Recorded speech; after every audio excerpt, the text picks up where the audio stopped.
choisi Jésus pour guider ma vie. Mon bien-aimé Jésus, il est à moi, je suis à lui. J'ai choisi Jésus pour guider ma vie. Mon bien-aimé Jésus, il est à moi, je suis à lui. J'ai choisi Jésus pour guider ma vie. Mon bien-aimé Jésus, il est à moi, je suis à lui. J'ai choisi Jésus pour guider ma vie. Mon bien-aimé Jésus.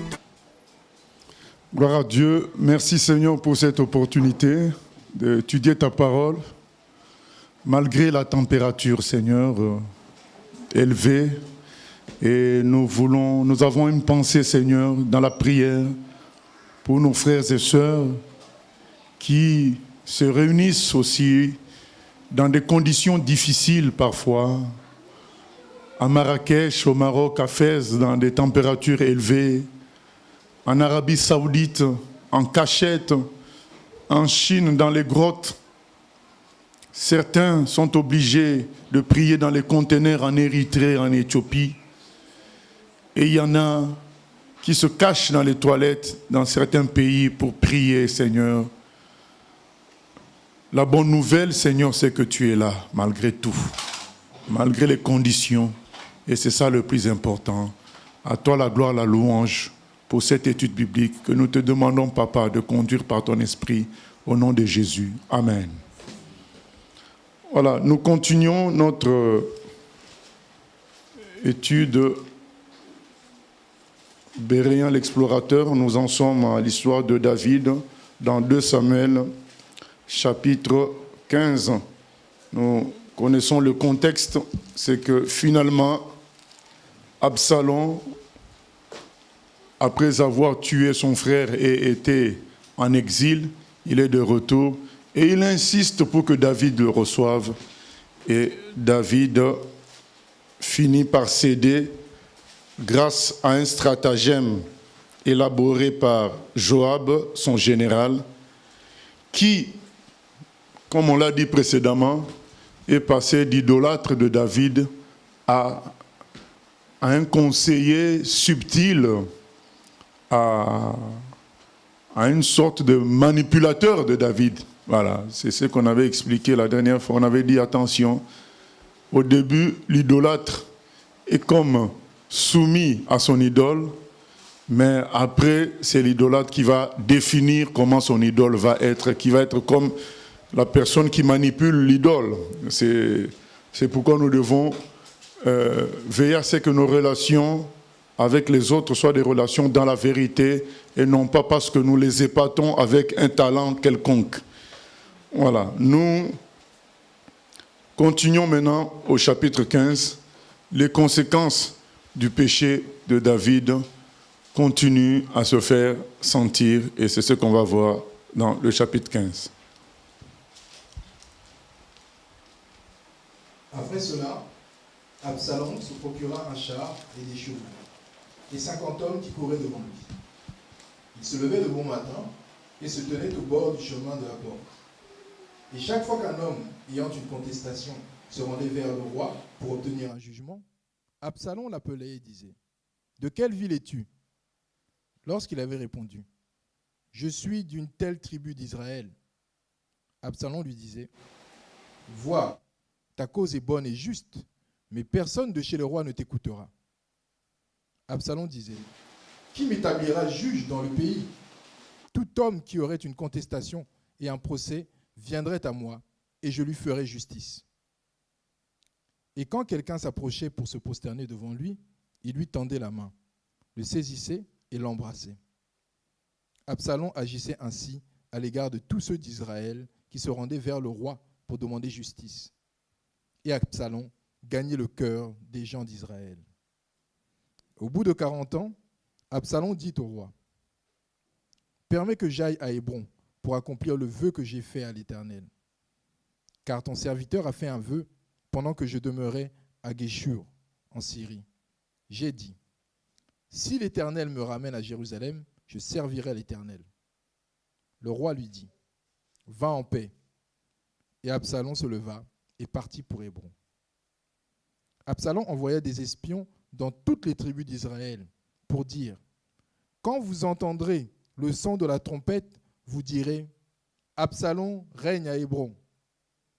200 hommes de Jérusalem qui avaient été invités accompagnèrent Absalom, et ils le firent en toute simplicité, sans rien savoir. Pendant qu'Absalom offrait les sacrifices, il envoya chercher à la ville de Gilo Achitophel, le Gilonite, conseiller de David. La conjuration devint puissante, et le peuple était de plus en plus nombreux auprès d'Absalom. Quelqu'un vint informer David et lui dit « Le cœur des hommes d'Israël s'est tourné vers Absalom. » Et David dit à tous ses serviteurs qui étaient avec lui à Jérusalem « Levez-vous, fuyons, car il n'y aura point de salut pour nous devant Absalom. Hâtez-vous de partir, sinon il ne tarderait pas à nous atteindre, et il nous précipiterait dans le malheur et frapperait la ville du tranchant de l'épée. » Les serviteurs du roi lui dirent « Tes serviteurs feront tout ce que tu voudras, mon seigneur le roi. » Le roi sortit, et toute sa maison le suivait, et il laissa 10 concubines pour garder la maison. Le roi sortit, et tout le peuple le suivait, et ils s'arrêtèrent à la dernière maison. On peut s'arrêter là pour le moment. Qu'est-ce qui se passe? Donc Absalom, le fils de David, celui qui était en disgrâce et qui est revenu, finalement, il monte un complot, mais pas à pas. Il ne le fait pas d'une manière brutale. Il commence d'abord par subtilement décourager tous ceux qui peuvent attendre de la justice de la part du roi David. Et il leur dit, moi je vous ferai une meilleure justice. Il commence d'une manière subtile à critiquer le roi David. Donc des critiques indirectes, mais qui font mouche, voilà, qui touchent les gens. Il dit, mais non, mais chez le roi, personne ne va vous écouter. Donc il ne dit pas directement que le roi n'est pas bon, mais il dit, chez le roi, personne ne va vous écouter. La recherche du pouvoir, c'est quelque chose de dangereux. Ça finit par produire les pires comportements de l'être humain. Rechercher à dominer sur quelqu'un, rechercher à diriger les gens, rechercher à avoir des titres de pouvoir, ça finit par détruire des familles. Ça finit par détruire des mariages parce que quelqu'un veut à tout prix le pouvoir. Ça finit par des guerres. La recherche du pouvoir, ça divise des gens qui sont frères et sœurs de sang ou en Christ. C'est quelque chose de mauvais. C'est vraiment, vous savez, quand on est dans la recherche du pouvoir, on est dans quel esprit? Souvenons-nous du début. C'est Satan qui a voulu prendre le pouvoir. Il a voulu prendre la place de Dieu. Donc quand on est dans la recherche du pouvoir, on est vraiment donc, dans la ligne même de Satan. Donc c'est-à-dire que ça fait partie des choses qui font entrer Satan facilement dans quelqu'un. Il y a la colère, il y a d'autres péchés, mais la recherche du pouvoir, c'est le comportement humain qui facilite l'action de Satan dans la vie d'un homme d'une manière excellente. Parce que c'est vraiment le comportement du diable. Il a voulu prendre le pouvoir. Il a voulu prendre la place de Dieu.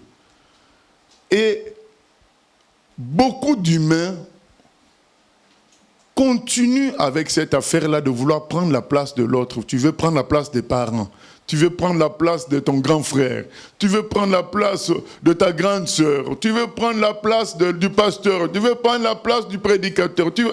Donc il y a toujours des gens qui veulent le pouvoir, qui veulent l'élévation. Et là, bien aimés, ils sont sur la ligne directe du diable. Et le diable vient rapidement les soutenir et créer des problèmes. Et c'est ce qui se passe avec Absalom. Il réussit à toucher les cœurs des gens. Et finalement, après un certain nombre d'années, il vient voir le roi pour dire « Je veux accomplir un vœu. à Hébron et le roi l'autorise. Et quand il va là-bas, il proclame que finalement qu'il était roi. Et donc il va dire aux gens des autres tribus, parce qu'il a déjà préparé le terrain. Et il faut comprendre cela. Quand quelqu'un commence à parler aux gens dans les maisons, dans les conciliabules à côté, qui ne parlent pas dans la transparence, il prépare un terrain. Il prépare le terrain de la prise de pouvoir, il prépare le terrain de la déstabilisation. Quand quelqu'un veut construire, il fait les choses dans la transparence, dans la vérité et dans l'esprit de construction. Mais quand on commence à faire des choses dans les coulisses, c'est qu'on a d'autres objectifs. Et c'est ce qui s'est passé avec Absalom. Nous devons être attentifs. Quand quelqu'un vient nous voir dans les coulisses, traiter les choses que dans les coulisses. Posons-nous des questions sur ses vraies intentions. Quelqu'un qui veut arranger va chercher la transparence, va chercher à ce que les choses soient arrangées d'une manière claire. Mais quand on fait juste des critiques indirectes, donc souvent ce n'est pas des critiques directes parce que ça nous réveillerait. C'est des critiques indirectes. Disons, mais quelle est ton intention? Qu'est-ce que tu veux dire? Ayons le courage de dire aux gens, mais qu'est-ce que tu veux dire par là?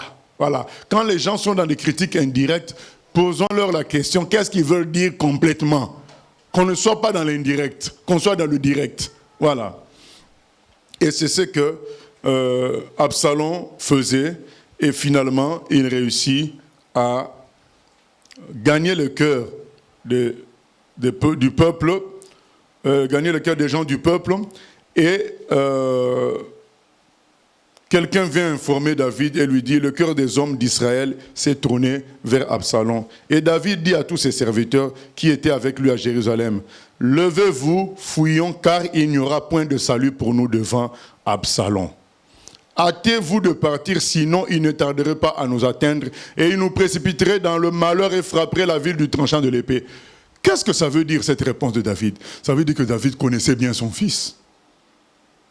David connaissait le cœur d'Absalom. Il connaissait à qui il avait affaire. Mais pourquoi n'a-t-il pas été prudent vis-à-vis de lui? Nous revenons encore par rapport à ce qui concerne la faiblesse de David par rapport aux enfants. Il sait que son fils est mauvais, mais il aurait dû user de prudence stratégique en tant que général des armées, en tant que roi. Dans les infos, là, tout ce qu'Absalom faisait là, David devait être plus ou moins au courant de ce qu'Absalom faisait derrière son dos. Mais il y avait un faible par rapport à ses enfants. Et c'est négliger Dieu. Vous savez, quand Jésus nous parle et il dit, celui qui aime ses enfants, sa mère, son père, sa femme, son mari plus que moi n'est pas digne de me suivre. C'est cela. À un moment donné, il faut accepter la réalité que ce fils-là est dangereux et destructeur. Donc il faut le surveiller. Il faut le contenir. Mais David n'a pas fait ça. Donc un faible pour les enfants. Il faut être bien aimé, attentif. Les enfants ne sont pas des poupées. Ce ne sont pas non plus des anges. Et le Seigneur nous demande de les éduquer, il nous demande de les contenir aussi. Dans Timothée, on dit que celui qui doit être responsable, il doit gérer ses enfants. Donc il doit contenir ses enfants en quelque sorte. Donc c'est une mission que Dieu confie aux parents. Mais David, on voit encore une fois de plus, négligence par rapport à Dieu. Il ferme les yeux par rapport à son fils. Parce que si on n'avait pas ces informations-là, cette phrase de David, on aurait pu dire, bon, David s'est mépris, il a cru que Absalom est bon, il ne savait pas qu'Absalom était mauvais. Là, il le savait, parce qu'il a dit, avec lui, il n'y aura pas de pitié pour nous. Autant fuir avant parce qu'il est à Hébron, le temps qu'il revienne à Jérusalem, autant fuir déjà, parce que s'il nous trouve, il n'aura pas de pitié. C'est un vrai mauvais. Il tuera tout le monde. Donc tu savais à qui tu as affaire, mais puisque c'est ton enfant, tu as baissé la garde, tu as fermé les yeux. Bien-aimés, soyons fermes. Un vrai serviteur, un vrai responsable n'est pas dans les sentiments, n'est pas dans le favoritisme charnel. Il n'est pas dedans. Jésus, quand il a parlé, quand on est venu le chercher, on a dit ta mère et tes frères et tes soeurs sont en train de chercher, ils sont dehors. Jésus était en train de prêcher. Il a dit ma mère, mes frères et mes soeurs, ce sont ceux qui écoutent la parole de Dieu et qui la mettent en pratique, bien-aimés. Nous ne sommes pas meilleurs que Jésus. Si Jésus a pu tenir un tel discours, qui es-tu pour favoriser tes enfants? Non, bien-aimés. Soyons sérieux avec l'œuvre de Dieu, soyons sérieux avec la parole de Dieu. Il y a à favoriser ni un mari, ni une femme, ni qui que ce soit. L'œuvre de la vérité, c'est la vérité. Et David a fait preuve de négligence par rapport à cela. Et nous voyons la suite, une suite malheureuse. Recherche du pouvoir, ça conduit à beaucoup de désordre. Et voilà, Absalom fait que son père maintenant fuit. David ne cherche pas à se battre. Il préfère s'en aller. Puisqu'on lui a dit, tout le peuple suit Absalom. Ça aussi, c'est quelque chose à mettre positivement sur le compte de David. Il refuse de se battre contre son propre fils. Ça, c'est positif. Il ne veut pas garder le pouvoir à tout prix. Il refuse la guerre civile entre lui et sa propre famille, puisque son fils va être entouré des gens de la famille. Il va être aussi entouré des anciens amis de David. Il va être entouré du peuple de David. David refuse la confrontation entre son peuple et son peuple. Ça, c'est extraordinaire. Ça, c'est l'homme selon le cœur de Dieu qui se manifeste, qui agit en faveur de la responsabilité que Dieu lui a donnée, c'est de s'occuper de son peuple. Oui.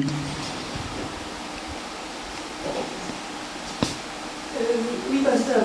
Je voulais te demander, je vais essayer d'être clair, qu'est-ce que le Seigneur veut nous montrer par rapport à l'homme, entre guillemets? Parce que David, la Bible nous dit que c'est l'homme selon le cœur de Dieu, d'accord? Mais là, on voit que David a quand même fait beaucoup d'erreurs. Qu'est-ce que...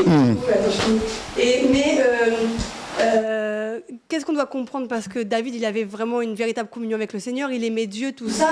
Donc ça nous montre quoi? Que la chair est vraiment mauvaise, qu'il y a vraiment l'orgueil qu'il y a dans l'homme, qu'il n'y a que Dieu qui est parfait. Enfin, qu'est-ce qu'on comprend à travers ça? Oui, tu as déjà donné quelques éléments. Dieu seul est parfait, mais ça nous montre que on ne doit laisser aucune entrée à la négligence de la parole de Dieu, à la négligence de Dieu. Donc, même si David était l'homme selon le cœur de Dieu, à chaque fois qu'il négligeait d'être cela, ça peut te transformer en quelqu'un d'horrible. Donc, nous revenons à 1 Corinthiens 10, 12. Que celui qui se croit debout prenne garde de tomber. C'est-à-dire qu'un chrétien, même s'il est chrétien à 100%, s'il néglige Dieu, il peut faire des choses horribles. Voilà la leçon qu'on retient. C'est-à-dire, Jean 14, 30, on va lire ça. Jean 14, 30, c'est la leçon à retenir. Jean 14, 30. Et bien sûr, 1 Corinthiens 10, 12. 1 Corinthiens 10, 12 qu'on vient de lire, que celui qui se croit debout prenne garde de tomber. Mais Jean 14, 30 nous dit quoi? C'est Jésus qui parle. Je ne parlerai plus guère avec vous, car le prince du monde vient. Il n'a rien en moi. Voilà. Il dit, le prince du monde vient. Satan vient, mais il n'a rien. Jésus dit, il n'a rien en moi. Donc, il suffit qu'on laisse un petit espace à Satan, ça peut se transformer en un grand espace en 2 temps, 3 mouvements. Au fait, notre sainteté de maintenant ne garantit pas notre sainteté de demain. Qu'est-ce qui garantit notre sainteté de demain? C'est Jésus. Qu'est-ce qui garantit notre sainteté de demain? C'est le fait qu'on néglige rien dans ce que Dieu nous propose pour nous conduire. C'est ça qui garantit. C'est pas parce qu'aujourd'hui, tu es sans mauvaise envie, tu es rempli que de bonnes intentions, c'est ça qui te garantit que demain, ça sera pareil. Pas du tout. Ça peut changer en 2 temps, 3 mouvements, il suffit que tu négliges Dieu. Et David négligeait certains éléments divins. À partir de cela, il flanchait terriblement. C'est ça qui nous montre cela. Donc il ne faut pas négliger Dieu. David, là, il ne s'en rend pas compte. Quelque part, c'est inconscient. Ah non, comment ça? Mais comment tu sais qu'il se rend compte qu'il néglige Dieu? Mais quand il s'est repenti, par exemple, comment dire il néglige Dieu? Mais je ne peux pas dire que c'est inconscient. Je me souviens, par exemple, à l'époque, quand Joab a tué Avner, qu'est-ce que David avait dit? Il n'était pas content. Donc il connaissait la volonté de Dieu. Il avait dit, mais je ne suis pas d'accord avec ce que Joab a fait. Il a versé le sang en temps de paix. Ce n'est pas normal, mais je suis trop faible pour ces gens-là. En fait, David ne se sentait pas la force de régler le compte de Joab, pas le tuer forcément, par exemple le dégager comme chef d'armée. Il ne se sentait pas la force de le faire à l'époque parce que Joab et ses frères étaient très puissants. Il dit, Donc on voit bien que c'est un choix humain de laisser Joab, peut-être c'est un choix aussi de Dieu, mais pas le laisser de cette manière-là, d'une manière de le discipliner. Donc David ne l'a pas discipliné parce qu'il a manifesté qu'il était faible par rapport à Joab. Or lui c'est un oint de l'Éternel. En quoi il était faible par rapport à Joab? Il n'était pas faible. Humainement il était faible, oui. Parce que Joab, c'était le fils de ses sœurs. Joab et ses frères, c'était le fils de la sœur de David, c'était sa famille. Donc, il se mettait à dos sa famille s'il attaquait Joab d'une certaine manière. Et il a préféré faire une entente humaine plutôt que régler la justice selon Dieu. Donc, moi, je pense qu'il y a une certaine conscience. Il y a une certaine conscience. Donc, il connaît la vérité parce que lui-même dit que Absalom ne nous laissera pas un seul cheveu sur la tête, autant fouiller. Donc, il connaît la réalité sur son fils. Quand Joab a envoyé la femme, David a bien dit, mais c'est Joab qui t'a envoyé. Voilà. Donc, il connaissait les choses, mais il négligeait. Comment dire? Vous savez, on est sur terre. Et on vit, tu privilégies une certaine paix générale comme ça, au lieu de continuer à te battre jusqu'au bout. N'oublions pas que David, c'était un guerrier. Il a été oint pour être un guerrier. Et vous savez, la vie peut devenir une guerre de chaque jour. Et à un moment donné, beaucoup de gens se fatiguent. Ils préfèrent des alliances humaines. Ils ne vont pas se battre tout le temps. Ils ne vont pas corriger tout le temps. Et je crois qu'il y a tout ça. Et je pense que la vie de David est un exemple qui montre qu'on a beau être selon le cœur de Dieu, il ne faut jamais négliger Dieu. La sainteté, on ne l'a pas une fois pour toutes. On l'a en se maintenant dans la volonté de Dieu et dans la parole de Dieu. C'est ça, quoi. Et ça peut nous amener très loin. Il suffit qu'on fasse des petites négligences qui s'accumulent et ça nous amène très très loin. Voilà, nous continuons, verset 18. Tous ses serviteurs, tous les Kérétiens et tous les Pélétiens passèrent à ses côtés. Et tous les Gatiens, au nombre de 600 hommes, venus à Gath, à sa suite, passèrent devant le roi. Le roi dit à Itaï, de Gath, « Pourquoi viendrais-tu aussi avec nous? Retourne et reste avec le roi, car tu es étranger. Et même, tu as été emmené de ton pays. Tu es arrivé hier, et aujourd'hui je te ferai errer avec nous, ça et là, quand je ne sais moi-même où je vais. Retourne et amène tes frères avec toi. Que l'Éternel use envers toi de bonté et de fidélité. » Itaï répondit au roi et dit, « L'Éternel est vivant, et mon Seigneur le roi est vivant. Au lieu où sera mon Seigneur le roi, soit pour mourir, soit pour vivre, là aussi sera ton serviteur. » David dit alors à Itaï, « Va, passe. » Et Itaï de Gath passa, avec tous ses gens et tous les enfants qui étaient avec lui. Toute la contrée était en larmes, et l'on poussait de grands cris au passage de tout le peuple. Le roi passa le torrent de Cédron, et tout le peuple passa vis-à-vis du chemin qui mène au désert. Voilà, ça c'est une belle histoire. Je pense qu'on en a fait même une prédication. L'histoire d'Itaï. Itaï est un étranger, il est de Gath, un étranger établi en Israël, par David. Il est là comme étranger avec toute sa famille, beaucoup de personnes. Et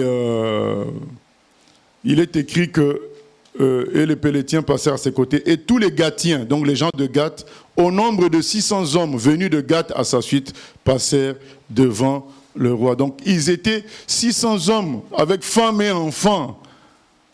Et Itaï veut fuir avec David. David dit, mais Itaï, toi tu n'as pas de problème avec mon fils. Donc si Absalom vient, il va plus attaquer les Juifs. Il ne va pas s'occuper des étrangers qui sont là depuis longtemps, qui n'ont pas de problème avec la politique. Donc, tu peux rester. Pourquoi tu veux me suivre dans l'errance? Nous allons à gauche, nous irons à gauche, nous irons à droite. Nous allons commencer à fuir. Reste dans le pays, vis à l'aise. Ça nous rappelle qui, bien sûr? David, il est le type de Christ. Et Jésus, c'est l'antitype de David. C'est lui, ce que David représente. Et cette phrase-là, nous la retrouvons dans le Nouveau Testament. Quand Jésus dit à quelqu'un qui veut le suivre, « Mais tu veux me suivre, moi je n'ai pas d'endroit où reposer ma tête. Donc tu vas me suivre dans l'errance. » Mais que répond Itaï? C'est extraordinaire sa réponse. Pourquoi viendrais-tu, verset 21, Itaï répondit au roi et dit, l'Éternel est vivant et mon Seigneur le roi est vivant. Au lieu où sera mon Seigneur le roi, soit pour mourir, soit pour vivre, là aussi sera ton serviteur. Amen. Ça, c'est le vrai. C'est-à-dire qu'ils ne choisissent pas le camp du vainqueur, le camp où ils vont avoir un intérêt direct. Ils choisissent le camp de la vérité. Il a dit Dieu est vivant, l'Éternel est vivant. Donc il est conscient que l'Éternel est dans le camp de David. Mais il sait que David aujourd'hui est dans le camp des perdants. Mais il est conscient que Dieu est avec lui. Même s'il est dans le camp des perdants, la faveur de Dieu, c'est sur David. Itaï choisit Dieu. Il choisit David. On va voir dans la suite, beaucoup vont choisir le camp du vainqueur au lieu de choisir le camp de la vérité. Itaï, malgré le fait qu'il voit que David a comme perdu, il dit, mais non, je resterai fidèle. Itaï est le témoignage de la vraie fidélité. Il est l'exemple du vrai chrétien qui ne choisit pas là où l'eau coule facilement, mais qui choisit là où le Seigneur est. Le Seigneur a dit dans sa parole, là où je suis, c'est là que sera mon serviteur. Au fait, cet épisode qu'on est en train de lire là, c'est le Nouveau Testament caché dans cette partie-là. Jésus a dit, là où je suis, c'est là que sera mon serviteur. Et donc, c'est ce que Itaï lui-même, il dit, au lieu où sera mon Seigneur, le roi, soit pour mourir, soit pour vivre, là aussi sera ton serviteur. Un vrai chrétien ne choisit pas les avantages humains matériels, il choisit là où se trouve Jésus. Il est prêt à perdre les avantages matériels. Il est prêt à faire des kilomètres parce qu'il veut se trouver là où se trouve Jésus, là où Jésus l'attend. Et là, Itaï dit, je suis prêt à mourir, mais je demeure avec toi. La vraie fidélité, ce n'est pas le soutien au plus fort, mais c'est le soutien à la vérité. C'est ça les vrais chrétiens. Vous avez dans Jean 2, 23 à 25, Jésus dit, mais tous ces gens-là qui me suivent, parce qu'il est dit que beaucoup le suivaient. Mais il dit que tous ceux-là le suivaient parce qu'ils avaient vu des miracles, c'est tout. Ils ne le suivaient pas parce que c'était Jésus la vérité, ils le suivaient par intérêt. Et beaucoup suivent par intérêt. Dès que la situation devient difficile, ils vont choisir le camp du plus fort, du moment. Mais bien aimé, Itaï est l'exemple des personnes à imiter. Itaï a choisi le camp de la vérité, le camp de la fidélité. Voilà, le camp de la fidélité. Et que Dieu bénisse de telles personnes qui ne choisissent pas la facilité, mais qui choisissent la vérité. Nous continuons, verset 24. Tsadok était aussi là, et avec lui tous les Lévites, portant l'arche de l'alliance de Dieu. Et ils posèrent l'arche de Dieu, et Abiathar montait pendant que tout le peuple achevait de sortir de la ville. Le roi dit à Tsadok, « Reporte l'arche de Dieu dans la ville. Si je trouve grâce aux yeux de l'Éternel, il me ramènera, et il me fera voir l'arche et sa demeure. Mais s'il dit, « Je ne prends point plaisir en toi, me voici, qu'il me fasse ce qui lui semblera bon. » Le roi dit encore au sacrificateur Tsadok, « Comprends-tu? Retourne en paix dans la ville, avec Achimat, ton fils, et avec Jonathan, fils d'Abiathar, vos 2 fils. Voyez, j'attendrai dans les plaines du désert, jusqu'à ce qu'il m'arrive des nouvelles de votre part. » Ainsi Tsadok et Abiathar reportèrent l'arche de Dieu à Jérusalem, et ils y restèrent. David monta la colline des Oliviers. Il montait en pleurant, et la tête couverte, et il marchait nu-pieds. Et tous ceux qui étaient avec lui se couvrirent aussi la tête, et il montait en pleurant. On vint dire à David, « Achitophel est avec Absalom, parmi les conjurés. » Et David dit, « Ô Éternel, réduis à néant les conseils d'Achitophel. » Voilà, donc Tsadok, le sacrificateur, et tous les Lévites portant l'arche de l'alliance de Dieu, ils voulaient suivre aussi David. David dit non. David, c'est quelqu'un qui est de Dieu. Il travaille pour Dieu. Il dit, l'arche, ça ne m'appartient pas. Ça appartient à Dieu. Laissez l'arche où ça doit se trouver dans le tabernacle de Dieu. Ramenez l'arche là-bas. Il dit, reporte l'arche de Dieu dans la ville. Ce n'est pas mon arche, c'est l'arche de Dieu. Et son lieu, c'est la ville. Si je trouve grâce aux yeux de l'Éternel, il me ramènera. Il me fera voir l'arche et le tabernacle et sa demeure. David compte sur Dieu. Il ne veut pas garder le pouvoir à tout prix. Il ne veut pas garder les objets du pouvoir à tout prix. Il compte plutôt sur Dieu. Bien-aimé, ça nous rappelle ce que Jésus dit. Si on te donne une gifle, tu donnes l'autre joue. Et si on te prend un manteau, tu laisses prendre ta tunique ou l'inverse.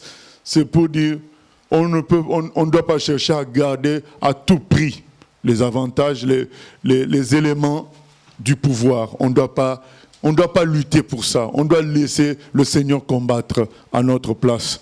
Et c'est ce que David fait. Il dit, laissez ça. Si le Seigneur veut que je revienne, je reviendrai, je reverrai l'arche. Je ne dois pas forcer de garder l'arche. Je ne dois pas forcer que ça retourne dans la ville.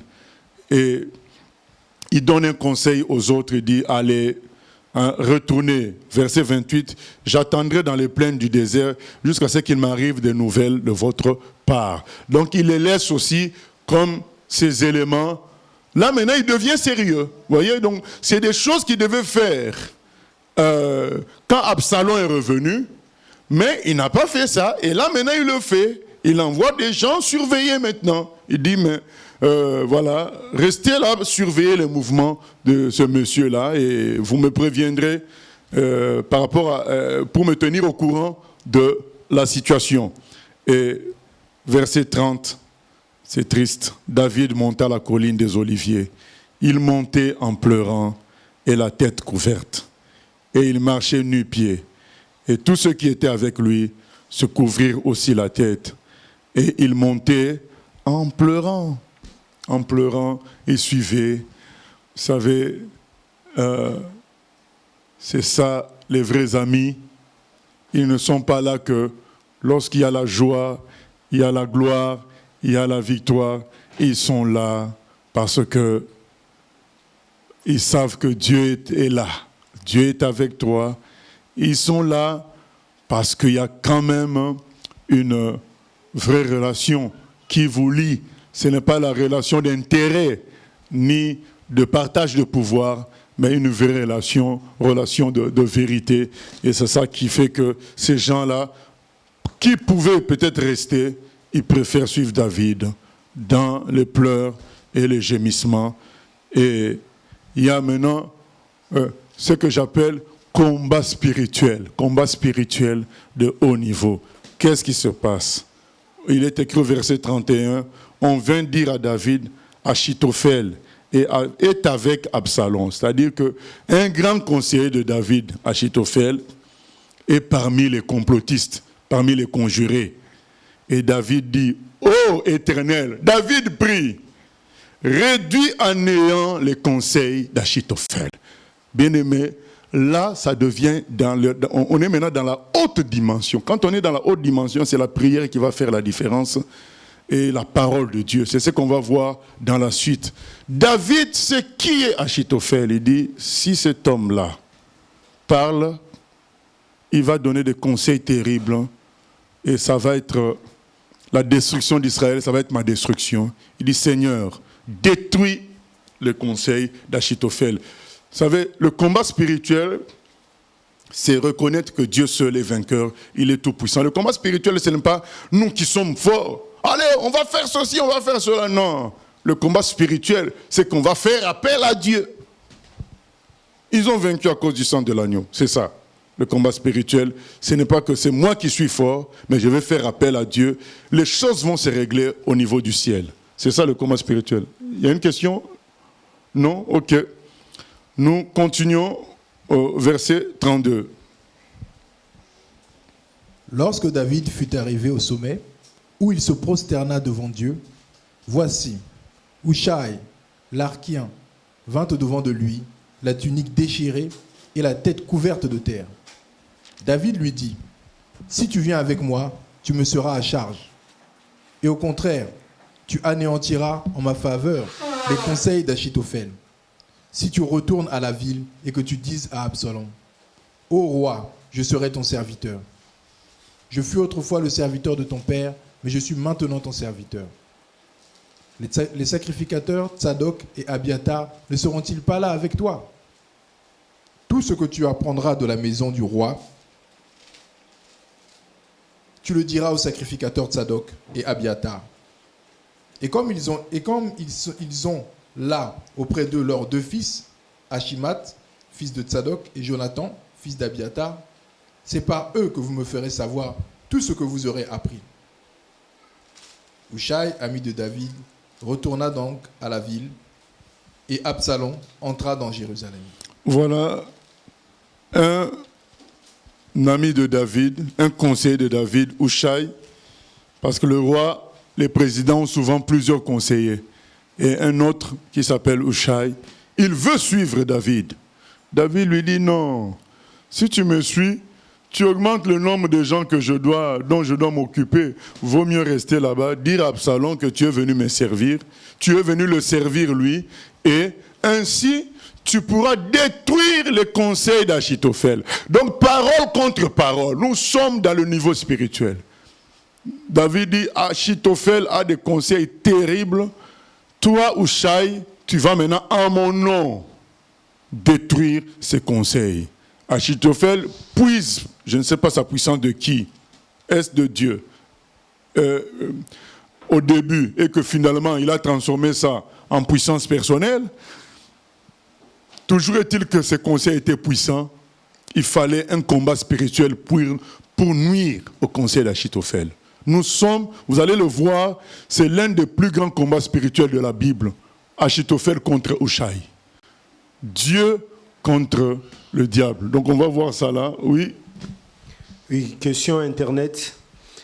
Quelle attitude doit-on adopter face à quelqu'un qui nous idolâtre et nous impose désormais sa volonté? Quelle attitude adopter? Non, refuser de céder et accepter de perdre les avantages que nous avions de son idolâtrie vis-à-vis de nous. Parce qu'ils tiennent les idoles par les avantages qu'ils leur confèrent. Et l'idole aussi se laisse faire finalement. Et donc, on doit accepter de perdre les avantages que nous tirions de leur idolâtrie et mettre le point, toujours marcher selon la parole de Dieu. Refuser ces avantages-là. Voilà, ça nous permettra d'être dans la vérité. Une autre question? Oui.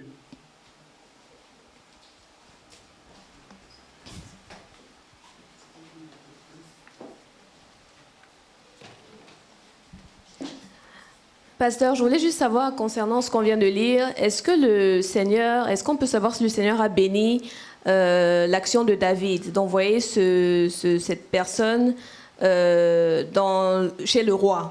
Est-ce qu'il bénit ces opérations d'infiltration? Parce que j'ai l'impression que c'est pas vraiment biblique de faire ça. De s'infiltrer dans la maison de quelqu'un, se faire passer pour ce qu'on n'est pas, retirer des infos. Non, ce n'est pas biblique aujourd'hui avec le Nouveau Testament, avec la façon de faire aujourd'hui. Nous, on ne va pas faire ces méthodes-là. Mais là, nous sommes entre des pays. C'est des guerres de pouvoir. C'est des guerres entre pays. Il pouvait avoir, on se souvient, c'est Dieu qui avait envoyé les espions, non? Voilà. Donc là, on est dans des problèmes de pays. Voilà. C'est différent. Voilà. Donc, et on va voir que Dieu va bénir.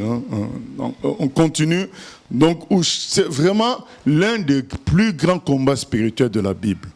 Retenez cette leçon-là, Hushaï contre Achitophel. Vous savez, le vrai combat de la Bible, c'est pas quand tu rêves qu'un démon te poursuit avec une flèche, un javelot, je ne sais pas quoi.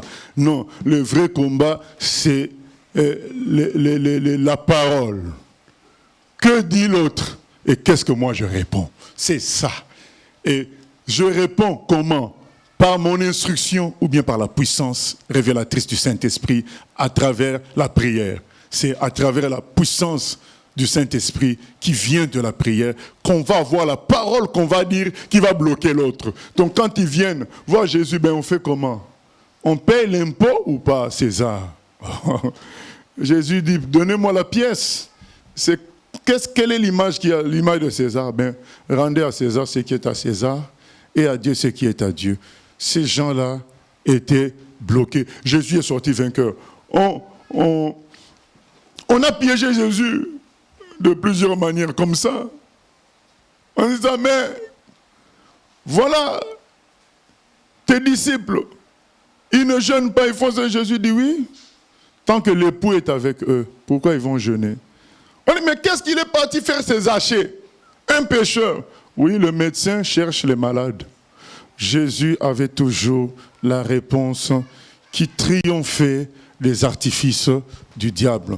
Mais il faut comprendre bien aimé que c'est ça le grand combat. Certains se trompent. Ils pensent que le grand combat, c'est à 3 heures du matin, en train de chasser les sorciers. Ça, c'est un petit combat. Le grand combat, c'est par rapport à ce que Satan dit par la parole et que toi aussi, tu dois recevoir de la parole de Dieu pour casser ça. Ça, c'est le grand combat, le plus grand.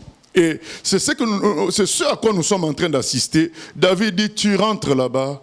David lui-même a déjà prié. Dieu détruit le conseil d'Achitophel. Maintenant, il envoie des gens sortir la parole qui va détruire la parole qu'Achitophel va sortir. C'est un grand combat spirituel que nous sommes en train de vivre là.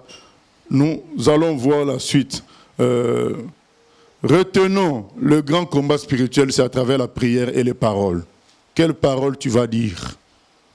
Voilà, c'est ça qui va faire ta victoire ou pas. Nous continuons. Chapitre 16. Lorsque David eut un peu dépassé le sommet, voici, Siba, serviteur de Méphibosheth, vint au-devant de lui avec 2 ânes bâtés, sur lesquels il y avait 200 pains, 100 masses de raisins secs, 100 de fruits d'été et une outre de vin. Le roi dit à Siba, « Que veux-tu faire de cela ?» Et Siba répondit, « Les ânes serviront de monture à la maison du roi. Le pain et les fruits d'été sont pour nourrir les jeunes gens, et le vin pour désaltérer ceux qui seront fatigués dans le désert. » Le roi dit, « Où est le fils de ton maître ?» Et Siba répondit au roi, « Voici, il est resté à Jérusalem, car il a dit, « Aujourd'hui la maison d'Israël me rendra le royaume de mon père. » Le roi dit à Siba, « Voici, tout ce qui appartient à Méphibosheth est à toi. » Et Thiba dit, je me prosterne, que je trouve grâce à tes yeux, ô roi, mon Seigneur. Voilà des escrocs qui profitent de la débandade, de la confusion. Vous savez, il y a des gens qui attendent la confusion. Ils vont profiter de cette confusion pour tirer leur profit. Et c'est ce fameux Thiba qui était le serviteur de Mephibosheth. On connaît Mephibosheth, le fils de Jonathan, qui était perclus de pied. Et donc c'est ce monsieur-là avec ses enfants qui servait Mephibosheth. Et cet homme vient aider David. David dit, mais où est ton maître, Mephibosheth? Il ment. Il dit que Mephibosheth est en train de réclamer le royaume de son père. Et donc, il a menti à David. Et David est tombé dans le piège. Et David lui dit, mais désormais, ce qui était à ton maître, maintenant, va devenir à toi. Donc, on sent aussi en David toujours l'esprit royal. Il continue à prendre des décisions alors qu'il est en fuite. Voilà, donc ce qui est à ton maître est à toi. Et ça nous montre que quand quelqu'un est avec Dieu, il peut être en prison, mais il sait que c'est lui le roi. Hein. Il sait que c'est lui le chef. L'autorité, c'est quelque chose qui dépasse le visible. Donc la personne peut être en position de difficulté, mais elle connaît l'avenir parce qu'elle a l'autorité divine qui le soutient. Mais voilà, il y a des profiteurs. Vous savez, quand il y a une crise, quand il y a des difficultés dans une communauté, il y a toujours des profiteurs. Voilà un des profiteurs, ce fameux Thiba. Mais ça finira pas bien pour lui. Nous continuons, verset 5. David était arrivé jusqu'à Bachorim. Et voici, il sortit de là un homme de la famille et de la maison de Saül, nommé Shimei, fils de Guéra. Il s'avança en prononçant des malédictions, et il jeta des pierres à David et à tous les serviteurs du roi David, tandis que tout le peuple et tous les hommes vaillants étaient à la droite et à la gauche du roi. Shimei parlait ainsi, en le maudissant. « Va-t'en, va-t'en, homme de sang, méchant homme. L'Éternel fait retomber sur toi tout le sang de la maison de Saül, dont tu occupais le trône. Et l'Éternel a livré le royaume entre les mains d'Absalom, ton fils. Et te voilà malheureux, comme tu le mérites, car tu es un homme de sang. » Alors Abishai, fils de Tsérouja, dit au roi, « Pourquoi ce chien mort maudit-il le roi, mon seigneur? Laisse-moi, je te prie, aller lui couper la tête. » Mais le roi dit, « Qu'ai-je à faire avec vous, fils de Tsérouja? S'il maudit, c'est que l'Éternel lui a dit, maudit David. Qui donc lui dira, pourquoi agis-tu ainsi? Et David dit à Abishai et à tous les serviteurs, voici, mon fils qui est sorti de mes entrailles en veut à ma vie. À plus forte raison, ce Benjamite, laissez-le, et qu'il maudisse, car l'Éternel le lui a dit. Peut-être l'Éternel regardera-t-il mon affliction et me fera-t-il du bien en retour des malédictions d'aujourd'hui? David et ses gens continuèrent leur chemin. Et Shimei marchait sur le flanc de la montagne près de David. Et en marchant, il maudissait, il jetait des pierres contre lui, faisant voler la poussière. Le roi et tout le peuple qui était avec lui arrivèrent à Agéphim, et là, ils se reposèrent. Amen. Ça, c'est l'une des plus grandes scènes de la Bible. Scène d'humilité et de confiance en Dieu. Ça, ce sont des choses à retenir. David, dans sa fuite, est confronté à un monsieur qui s'appelle Shimei, un parent à Saül, qui maintenant déverse, vide son sac, comme on dit en français, déverse sa colère de leur déchéance passée sur David. Tu es un homme de sang.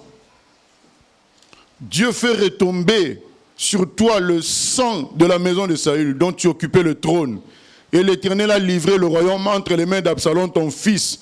Et te voilà malheureux comme tu le mérites, car tu es un homme de sang. Voilà. Les critiques fusent. Vous savez, quand on est dans une position difficile, comme Job l'a été, même les proches vont commencer à dire, ah, c'est certainement parce qu'il a péché. Certainement, Et c'est ce que Dieu a reproché aux amis de Job. Ils ont eu de belles paroles, mais là où ils ont fauté, c'est qu'ils ont dit à Job, si tout ceci t'arrive, certainement tu as péché. Et Dieu n'était pas d'accord avec une telle affirmation. Et là, David est en train de subir la même chose. Ce Shimei-là le critique, le crie sur lui, jette la poussière.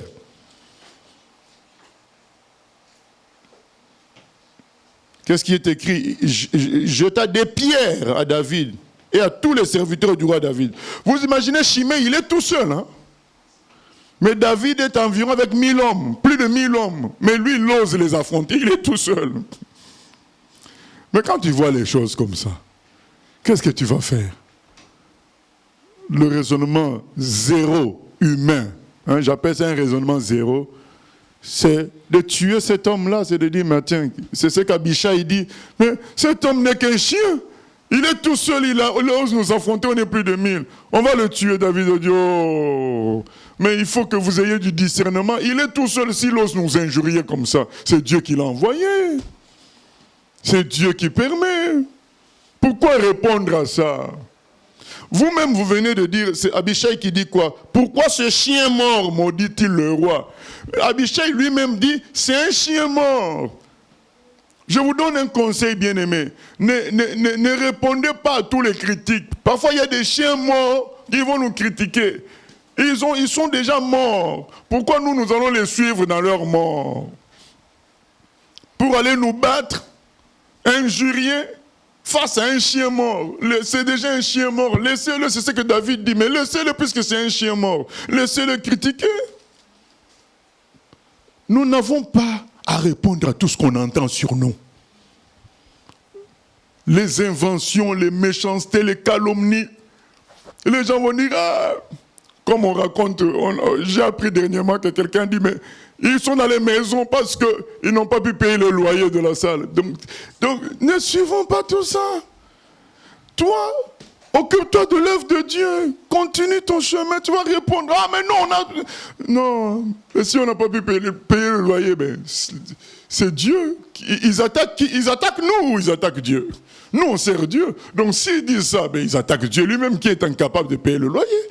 C'est tout. Donc continue ton chemin. Il y a des chiens morts qui vont parler, qui vont dire n'importe quoi, qui vont même oublier que nous sommes dans le même camp. Ils sont église, nous sommes église. Donc ne suivons pas tout ça. Il ne faut pas suivre tout ce qu'on peut entendre. Continuons notre chemin. David a dit laissez-le faire tout ça. C'est Dieu qui permet. C'est ce qu'on doit considérer. C'est pourquoi Jésus a dit on te donne une gifle sur une joue, donne l'autre. Continue ton chemin. Dieu est avec toi. C'est le plus important. C'est tout. Hein, les amis de Daniel ont dit au roi Nabuchodonosor, on n'a pas à te répondre sur la chose. Sache que notre Dieu nous délivrera. On n'est pas là pour faire des débats. Nous, on continue notre chemin. On n'adorera pas ton idole. On n'adorera que Dieu seul. Et verset 12. Peut-être l'Éternel regardera-t-il à ma tristesse et me fera-t-il du bien en retour des malédictions d'aujourd'hui? David compte sur une qualité de Dieu qui est que il écoute quand le malheureux crie. Psaume 34. On va lire ça. Psaume 34, je crois, verset 20. Psaume 34.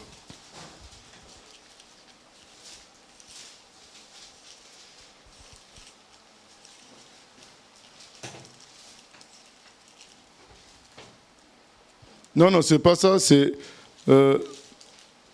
verset 7. Psaume 34, verset 7.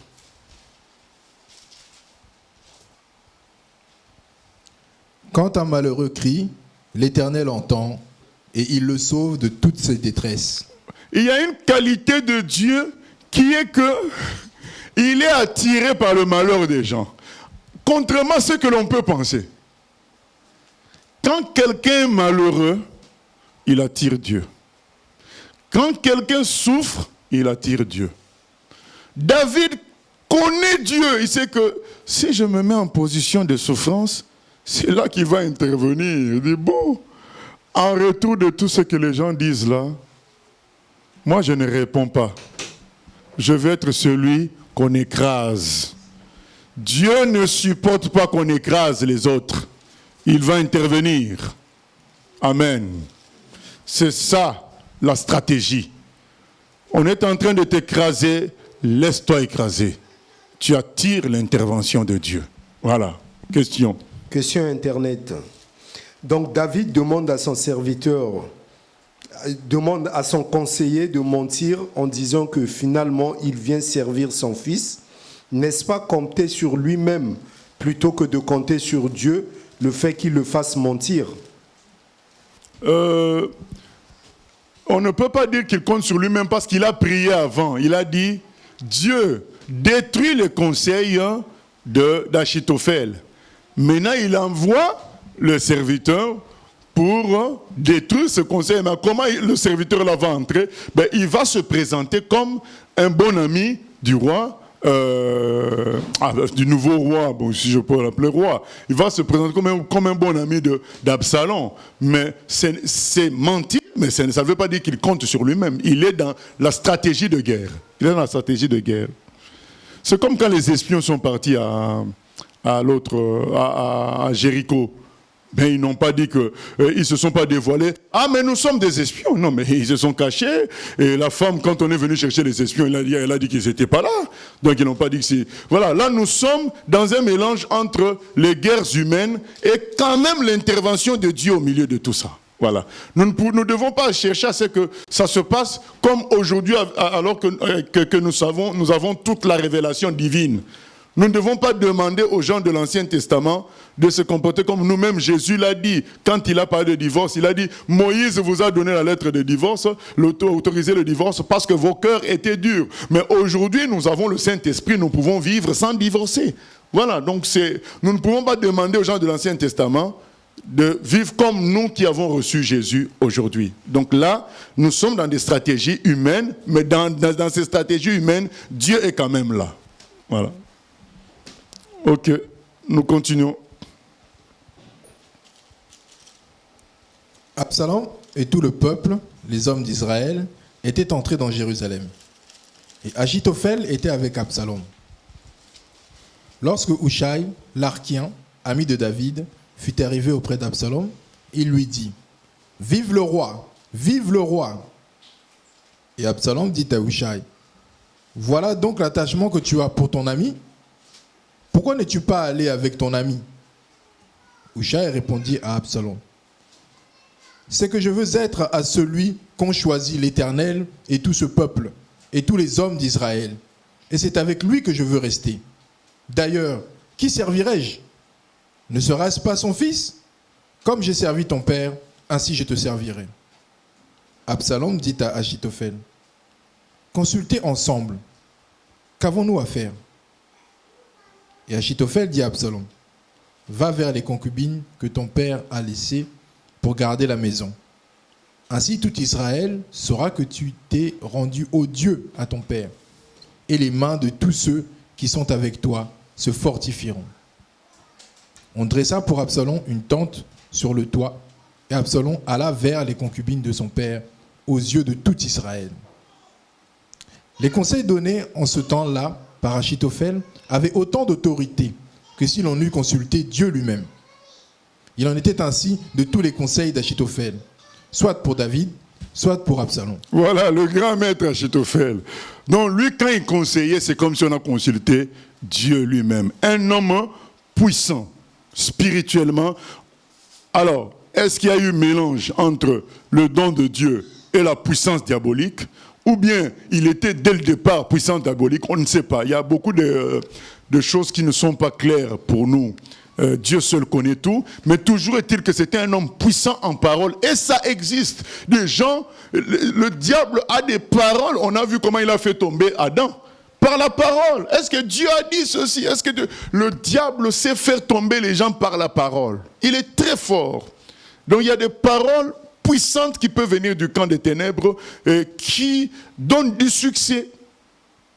Et le conseil que donne Absalom là, Achitophel à Absalom, Mais bien aimé, nous sommes témoins de ça. Nous les ressortissants des pays africains.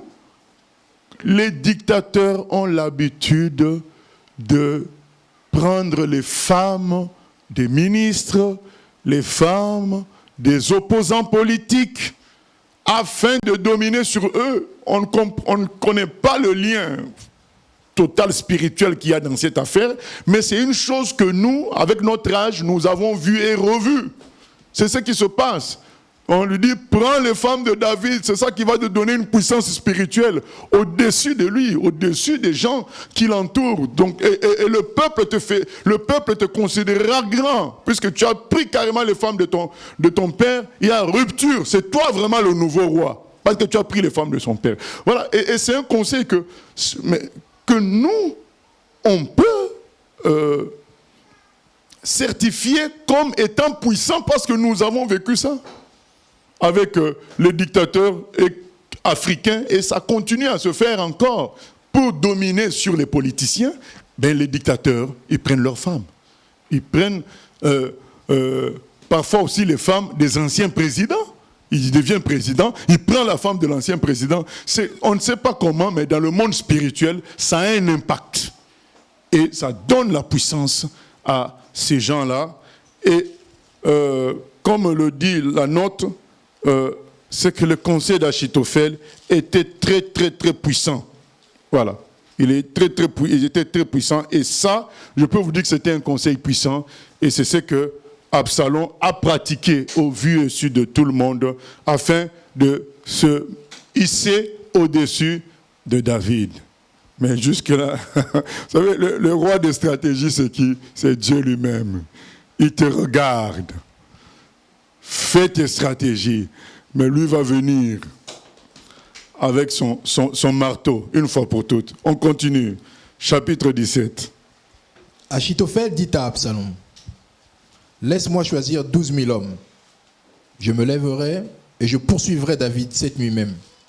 Je le surprendrai pendant qu'il est fatigué et que ses mains sont affaiblies. Je l'épouvanterai et tout le peuple qui est avec lui s'enfuira. Je frapperai le roi seul et je ramènerai à toi tout le peuple. La mort de l'homme à qui tu en veux assurera le retour de tous et tout le peuple sera en paix. » Cette parole plut à Absalom et à tous les anciens d'Israël. Cependant, Absalom dit, « Appelez encore Hushai, l'Archien, et que nous entendions aussi ce qu'il dira. » Hushai vint auprès d'Absalom, et Absalom lui dit, « Voici comment a parlé Achitophel. Devons-nous faire ce qu'il a dit ou non? Parle-toi. » Hushai répondit à Absalom, « Pour cette fois, le conseil qu'a donné Achitophel n'est pas bon. » Et Hushai dit, « Tu connais la bravoure de ton père et de ses gens. Ils sont furieux comme le serait dans les champs une ours à qui l'on aurait enlevé ses petits. Ton père est un homme de guerre et il ne passera pas la nuit avec le peuple. Voici maintenant, il est caché dans quelques fosses ou dans quelques autres lieux. Et si, dès le commencement, il en est qui tombent sous leur coup, on ne tardera pas à l'apprendre et l'on dira, il y a une défaite parmi le peuple qui suit Absalom. Alors le plus vaillant, eût-il un cœur de lion, sera saisi d'épouvante, car tout Israël sait que ton père est un héros et qu'il a des braves avec lui. Je conseille donc que tout Israël se rassemble auprès de toi, depuis Dan jusqu'à Beersheba, multitude pareille au sable qui est sur le bord de la mer. Tu marcheras en personne au combat. Nous arriverons à lui en quelques lieues que nous le trouvions. Et nous tomberons sur lui comme la rosée tombe sur le sol. Et pas un n'échappera, ni lui, ni aucun des hommes qui sont avec lui.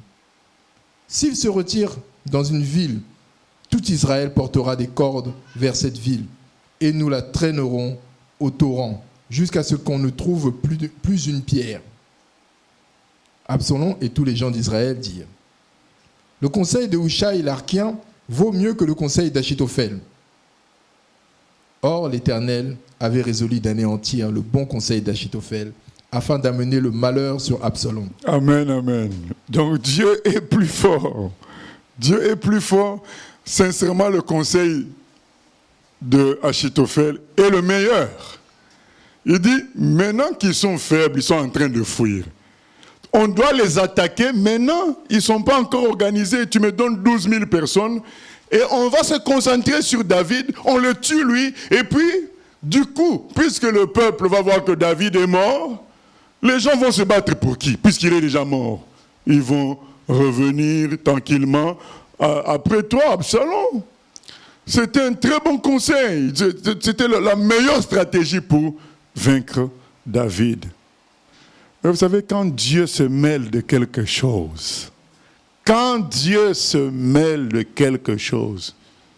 Dieu peut te donner un sommeil spirituel. Dieu peut réveiller quelqu'un qui dormait. Vous savez, quand on a voulu éliminer les Juifs, dans le livre d'Esther, Dieu a réveillé le roi pour dire que tu as oublié de récompenser la personne qui t'avait sauvé autrefois. C'est comme ça que Mardochée a été sauvé et élevé. Mardochée a été mis premier ministre parce que Dieu a réveillé un souvenir vieux. Le roi avait oublié cette affaire-là de complot. Dieu l'a réveillé. Quand Dieu se mêle de quelque chose, bien-aimé, même si tu es le conseiller le plus puissant, tu ne peux pas vaincre l'intelligence divine. Nous les chrétiens, nous les prédicateurs, nous les pasteurs, ceux qui évangélisons dans les rues, n'oublions pas que c'est le Saint-Esprit seul qui est notre force. À travers la parole de Dieu, ce n'est pas nos arguments, c'est le Saint-Esprit. Quand il se mêle de l'affaire. Je vous ai raconté une fois, j'étais à la Baule, on allait commencer le culte. Il restait 20 minutes pour qu'on commence le culte. J'ai dit, mais je vais sortir, je vais prendre de l'air dehors. Et en sortant, je vois un monsieur, une dame qui s'approche du portail. Bonjour monsieur, est-ce que vous connaissez, la Bible? C'était les TJ, les témoins de Jéhovah. Je leur dis, oui, je suis chrétien. Ah d'accord, vous êtes chrétien. Bon, est-ce que vous savez... par rapport au paradis, tout ça, moi je dis oui, je crois au paradis, c'est dans le ciel. Un jour, Dieu nous amènera là-bas, puisque je connais leur doctrine. Pour eux, le paradis, c'est aux États-Unis, quelque part là-bas, dans les plaines. Voilà, donc moi, je provoque, je dis, mais ça sera dans le ciel, Dieu nous amènera après notre mort. Ah bon? Vous croyez donc que... après votre mort, il y a une vie. Moi, je dis, mais oui, il y a la résurrection après la mort. La Bible en parle. Ah bon? Moi, je dis, mais vous avez votre Bible, non? Donc, vous ne croyez pas à la résurrection? Il me dit, mais non, mais on meurt une fois. Moi, je dis, non, la Bible parle de la résurrection. Prenez 1 Corinthiens 15 dans votre Bible. Ils ont pris 1 Corinthiens 15. Maintenant, le monsieur... au lieu, il a été entraîné par une force qu'il n'a pas... Lui-même, il a lu. Il ne fallait pas qu'il lise. Et dans leur sous-titre, vous savez, c'était écrit quoi? Lui-même, il a lu, parce que moi, je n'avais pas sa Bible, c'est lui qui avait la Bible. Il lit la preuve de la résurrection. J'ai rigolé, j'ai dit, ben voilà. Vous voyez, monsieur, que dans votre Bible, on parle de la résurrection. Il est resté bouche bée, parce que c'était leur Bible, ce n'est pas notre Bible. Leur Bible, la preuve, il a lu le sous-titre. S'il était fort, il allait fermer la bouche, ne pas lire et dire autre chose. Mais il y a une puissance qui se mêlait de l'affaire, qui l'a fait lire. Et je lui ai dit, vous voyez bien que la résurrection existe parce que dans votre Bible, c'est écrit. Ce jour-là est un jour joyeux pour moi.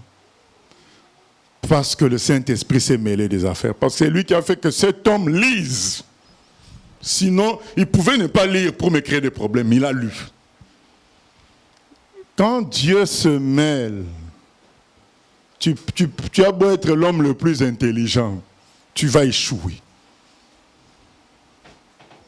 Première intervention de Dieu, c'est quoi? Hushai ne vient pas de lui-même. C'est Absalom qui le fait appeler. Mais qu'est-ce qui peut pousser Absalom d'appeler Hushai? Vous savez, le conseil d'Achitophel était terrible. Le plus beau conseil. Mais quand Dieu se mêle, les hommes sont comme des pions entre ses mains. Il est écrit quoi dans Proverbe 21.1? On va lire ça. Proverbe 21.1. Qu'est-ce qui est écrit dans Proverbe 21.1? On va comprendre ce qui se passe là. Proverbe 21.1. Quand Dieu se mêle,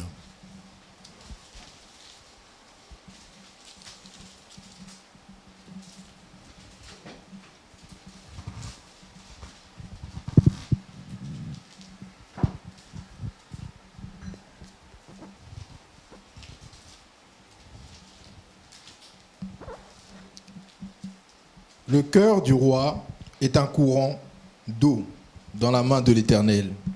Il l'incline partout où il veut. Amen. Le cœur du roi n'est qu'un courant d'eau.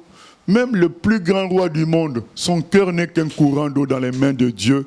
Il l'incline où il veut, bien aimé. C'est pourquoi le vrai combat spirituel, c'est de chercher l'intervention divine. Ce n'est pas nous-mêmes de prononcer. Nous les vaincrons. Non, toi, qui tu es? Cherche l'intervention divine. David a prié, il a dit, oh Seigneur, détruis le conseil d'Achitophel. Il connaissait la capacité de Dieu. Détruis le conseil d'Achitophel. Là, c'est maintenant en train de s'appliquer. Et ça commence par quoi? Absalom, qui reçoit déjà un bon conseil, le meilleur, se sent obligé d'écouter Hushai. Il fait venir Hushai. Qu'est-ce qui le pousse? La puissance de Dieu.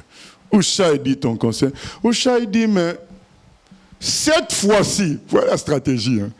Achitophel, c'est le meilleur. Je ne suis pas le meilleur.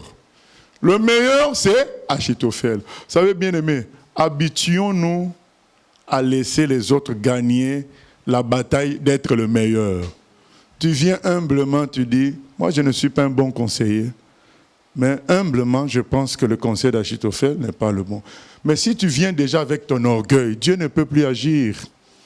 Laissons les gens paraître plus intelligents que nous, plus forts, plus sages. Laissons-les paraître, mais nous soyons dans la réalité. Gagnons dans la réalité. Laissons-les paraître. C'est tout.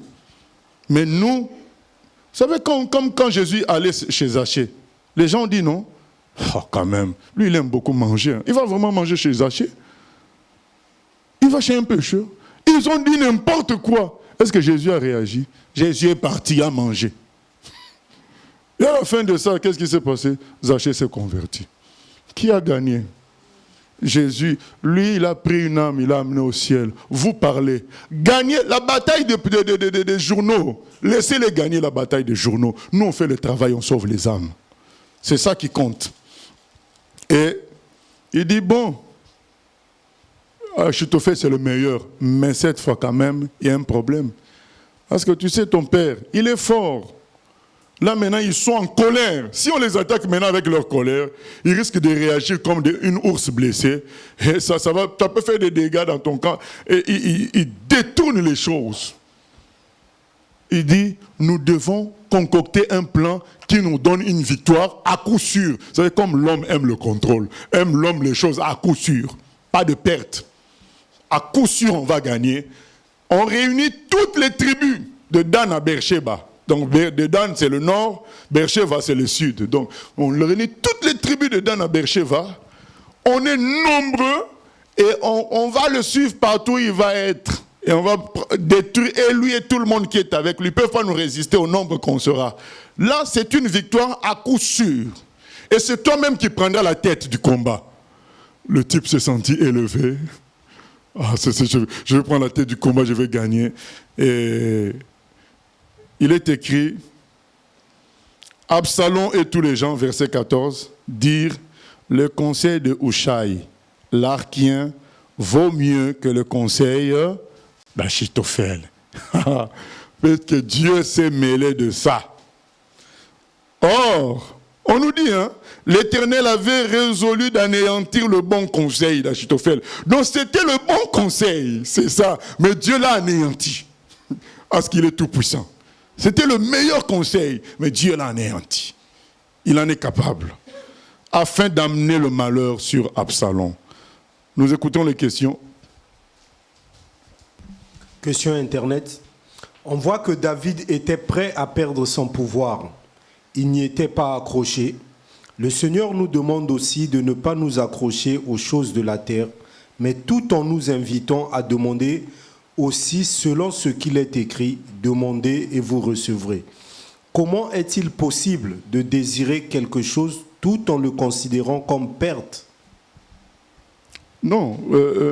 Comment est-il possible de désirer quelque chose, mais voilà, tout en considérant comme perte, enfin, tout en considérant que ce sont des choses de passage. Oui, on la désire pour ce que ça peut nous apporter comme bénéfice terrestre. Mais nous considérons que ce n'est pas ça sur quoi nous allons nous reposer. C'est ça la différence. Je désire une voiture, mais la voiture n'est pas le terminus. Que j'aie la voiture ou pas, Dieu me suffit.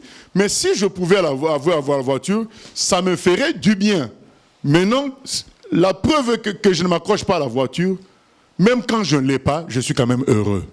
Si je suis malheureux, ça veut dire que la voiture est devenue ma source de bonheur. Donc, les choses que nous demandons ne doivent pas remplacer Dieu comme source de bonheur. Ça doit rester secondaire par rapport à Dieu. De sorte que, qu'on les ait ou pas, Dieu nous suffit. Voilà comment on doit vivre. Une autre question. Quand un pasteur nous dit « Je suis établi pour veiller sur votre âme dans l'Église », est-ce que c'est normal?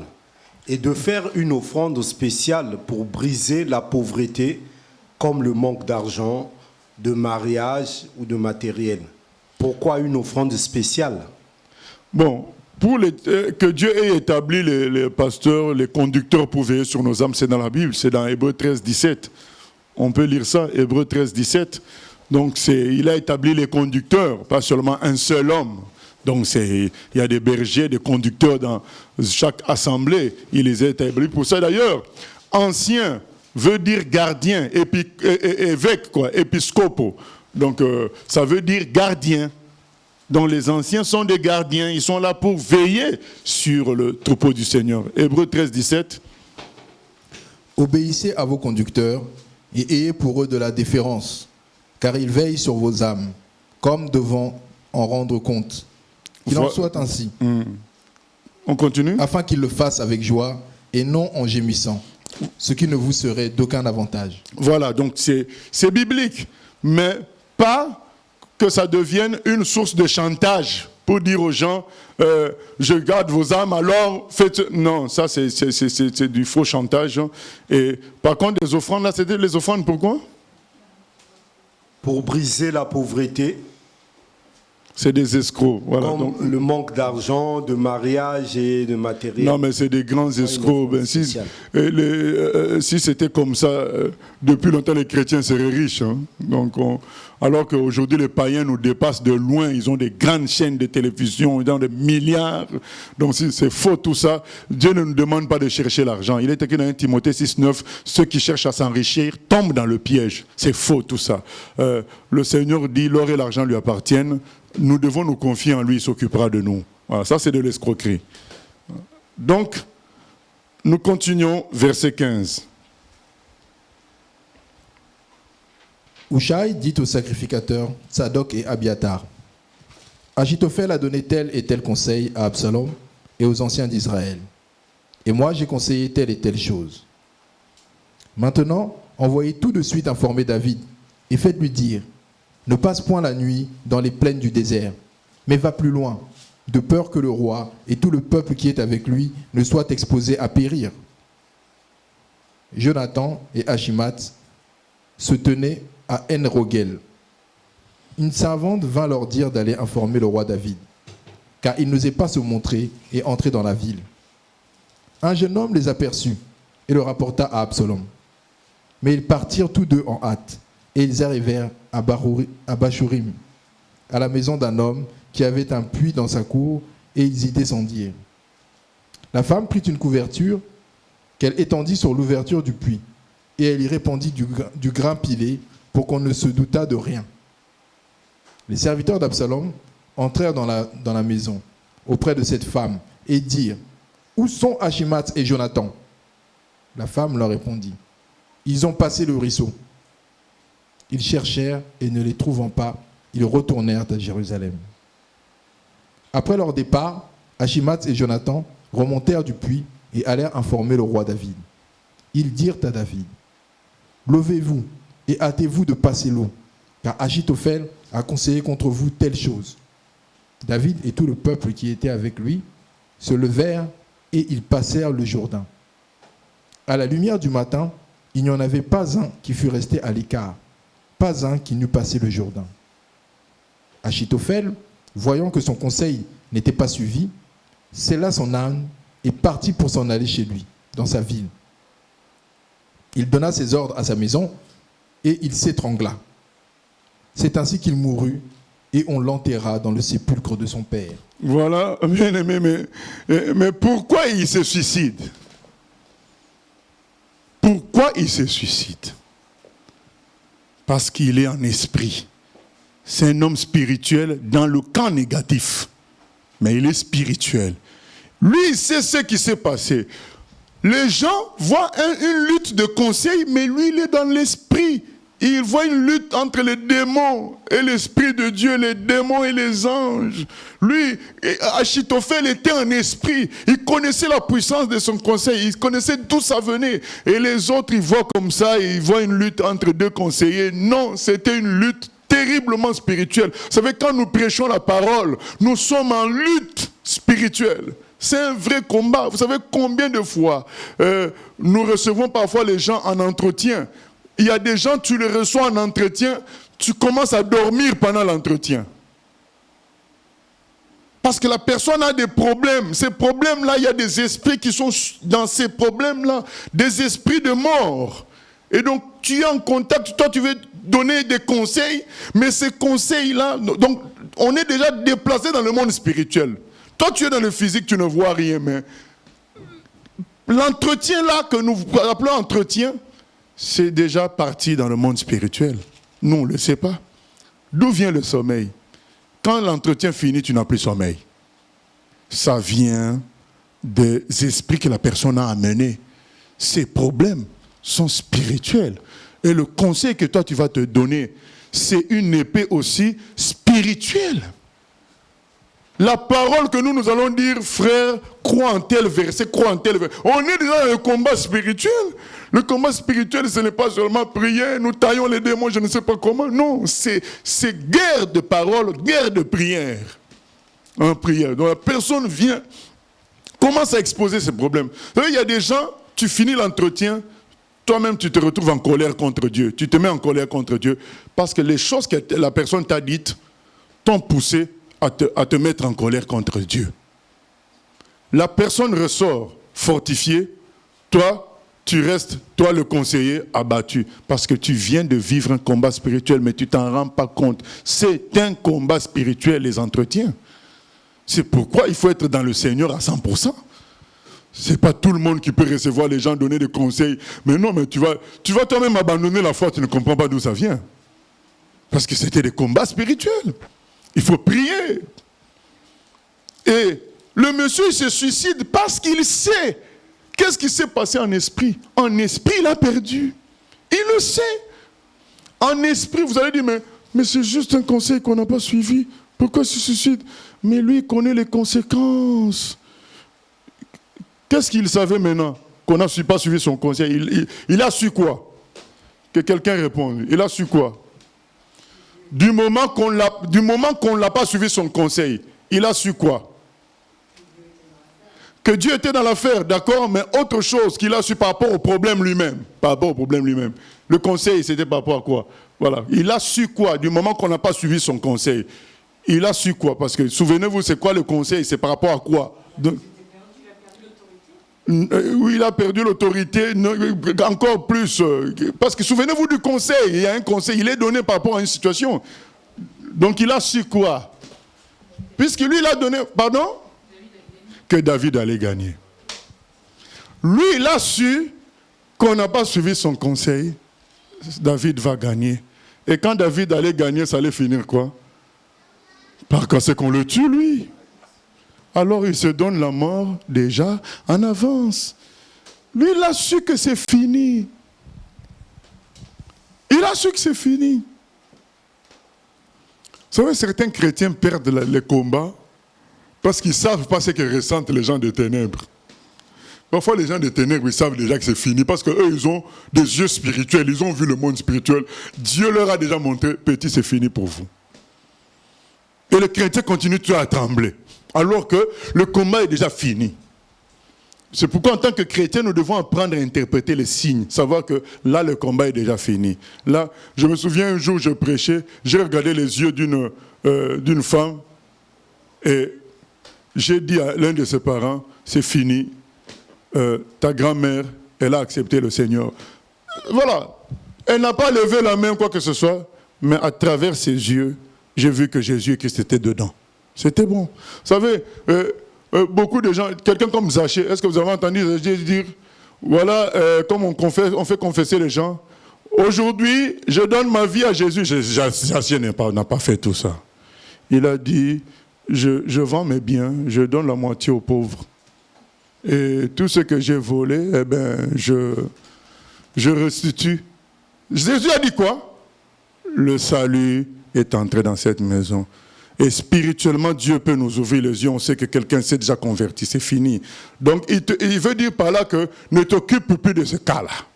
Continue dans autre chose.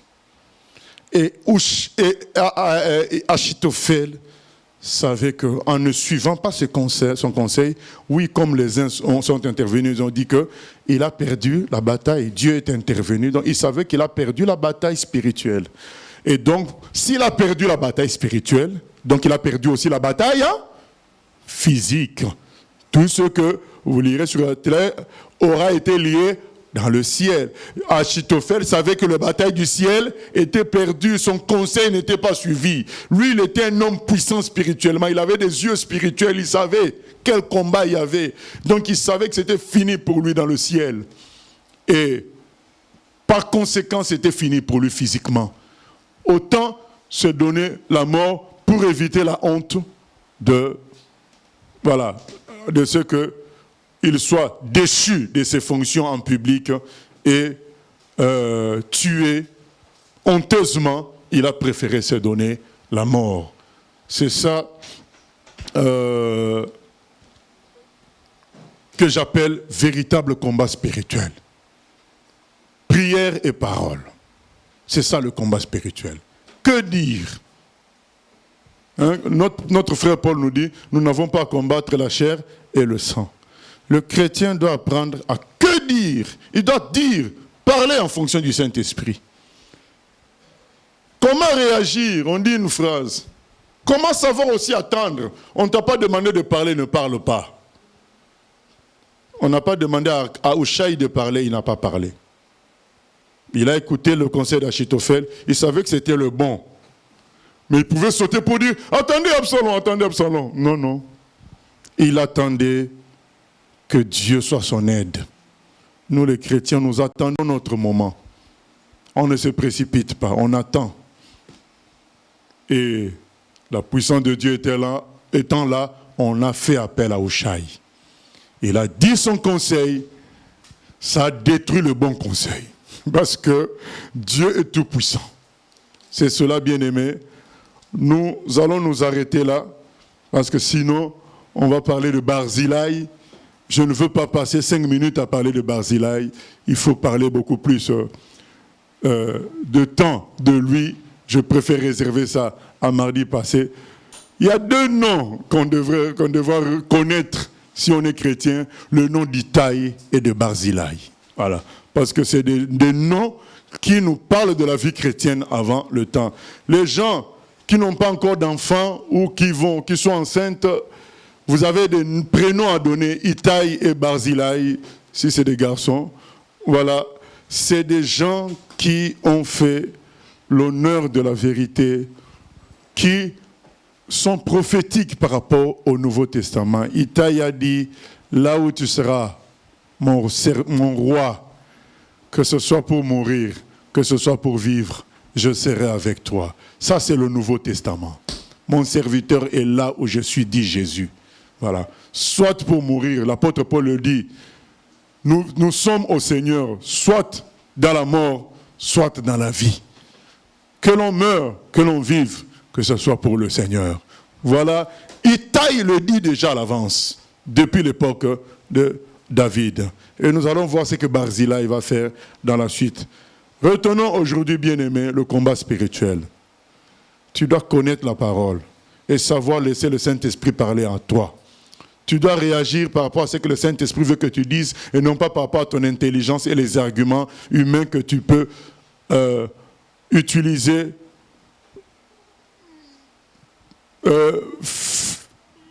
Que ça vienne même de la Bible, ça ne veut pas dire que c'est du Saint-Esprit.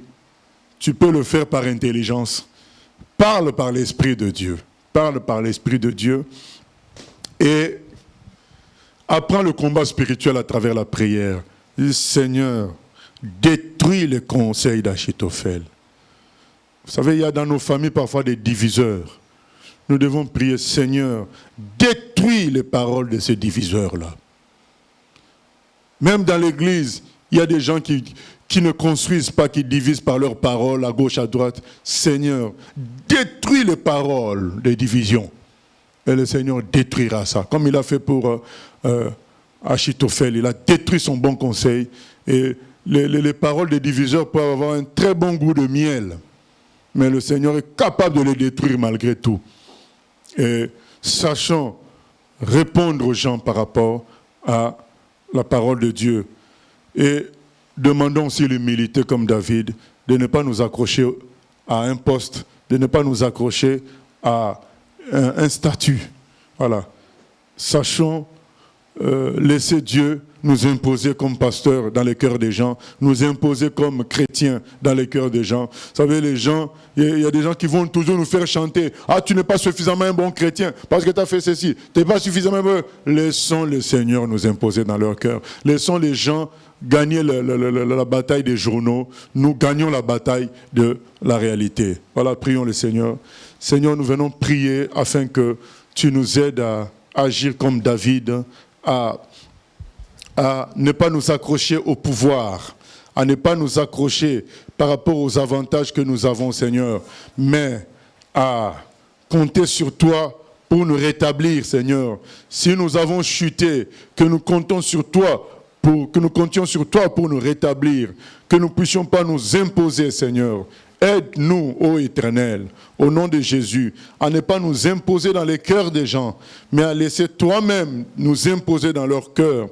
Nous prions, Seigneur, que tu nous aides à faire comme Itaï, à suivre la vérité, à suivre la vérité, à suivre les gens de vérité, et même s'ils semblent perdants, mais que nous choisissons ceux qui sont dans la vérité, Seigneur, et que nous ne laissions pas embarquer par la facilité des escrocs, Seigneur, et même si c'est ton nom, Seigneur, aide-nous dans le nom de Jésus-Christ à prier, à faire du combat spirituel à travers la prière et la parole. À toi la gloire, la louange au siècle des siècles, au nom de Jésus. Amen. Que Dieu nous bénisse.